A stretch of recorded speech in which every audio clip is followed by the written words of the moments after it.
Okay guys, kita nak pergi Memina. Hantaran mana hantaran?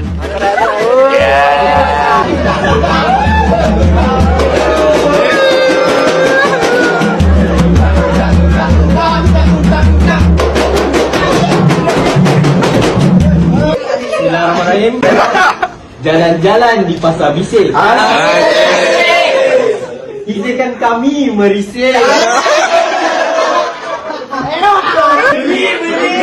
Pecah kaca, pecah gelas.